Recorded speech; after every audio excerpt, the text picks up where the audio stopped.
So many positives from the performance, but the result didn't go your way. No, but I thought we played really, really well. I thought we moved the ball really well, at the lion's share of possession, but with a purpose. I asked the lads for a performance today, and I think we got it. Played on the front foot, some lovely patterns of play, but we've lost the game because we didn't do our jobs on set pieces, which is very unlike us. Yeah, soft goals. I think the first one is unlucky. It's an OG. It's just hit Adam on the foot. There's not a lot.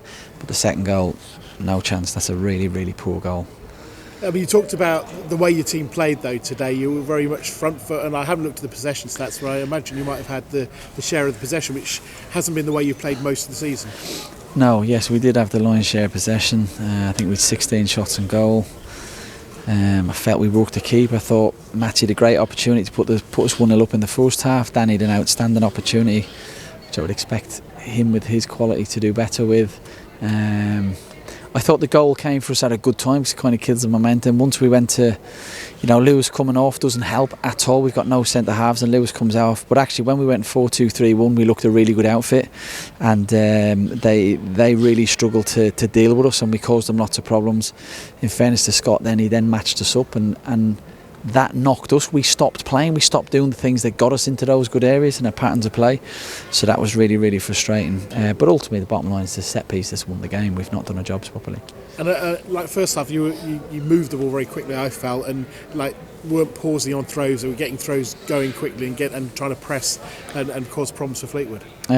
Set pieces is something believe it or not, it sounds really simple, but we've done a lot of exercise on throw-ins of getting the ball back in play within 5 seconds. I think that stood out today. Max Sanders was really important for us playing as a deep midfielder, get on the ball, Teddy get on the ball. So we had footballers in our team today. It's not to say that somebody else isn't.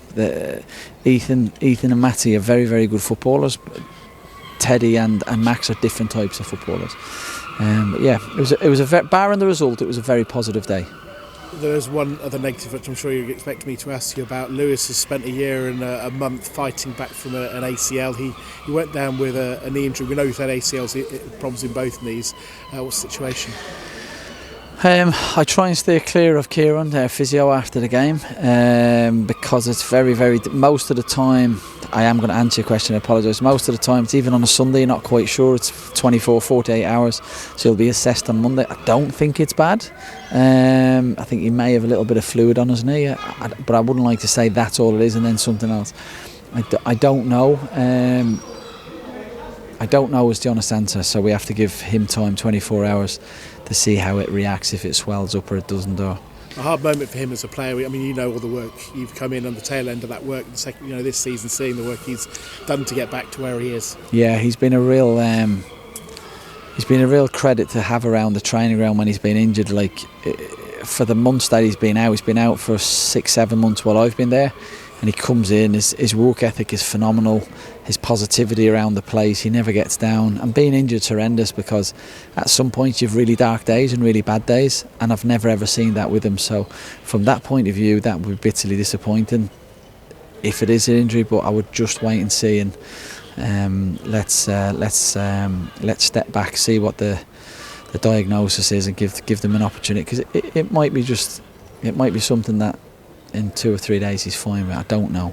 Let's hope so. One other strand of that is obviously Teddy Bishop. It felt like he was really influencing the game when he took that knock. I think it was on a challenge on the edge of the area, and I assume that's what led to him coming off. Yeah, just on the corner of the box, he got fouled. I'm not sure whether he was holding his hamstring, and I'm not sure whether he felt his hamstring from his technical action, or whether he got crashed in that area. Fair play to him, he wanted to carry on. We'd planned to play Teddy for 90 minutes today, which I think is really important, that he starts breaking that cycle of coming off. But I think it was the contact that took him out of the game. But agreed, I thought he was excellent today. We talked before the game, and some fans won't have heard it. Chadipo's got an injury, but I'm trying to give some better news. From what I remember you saying, Ethan, it looks like he's improving. Yeah, we think Ethan and Mide should be back on. They should be back with us during the week, and also, we've got Carl Rushworth to come back, and Sean. And I'm not saying you know, Carl's an obvious one. He's an outstanding young keeper. I'm not saying Sean will come straight back into the team, but he gives you options. We'd no defenders on the bench today, and then we lost a defender. We'd last playing right wing back, who I think's been outstanding there, but he's a holding midfielder. So yeah, but such is life. But I said to the guys after the game, if you play like that consistently, you'll win lots of games of football, and we'll definitely have games of football with those performances that we'll gather some points with for sure. Yeah, and obviously with the concern about Lewis, we said, and Teddy as well, but with them potentially picking up injuries, the ones we talked about before the game, the international call-ups, you must have felt like there's some black cats around or something. Yeah, I'm a bit silent on that. I think we can manage that situation as a club a lot better. Okay, and just a word quickly for the fans, long way to travel, but they were behind you all the way. Amazing, which they have been all year, and what we're really, really grateful as well is that not only did they come and support us during the game, they come and support us after the game. We've lost away from home today, which is a bitter pill to swallow, especially after performance. I actually thought we played very well at Exeter for large periods, and everybody goes home emotionally drained, tired, peed off because you've not won a game. But the applause they gave the players after the game, myself and the staff, is we're really we feel very lucky to have those guys behind us, guys and girls and kids, and so that just continually doesn't go unmissed is something we're really aware of.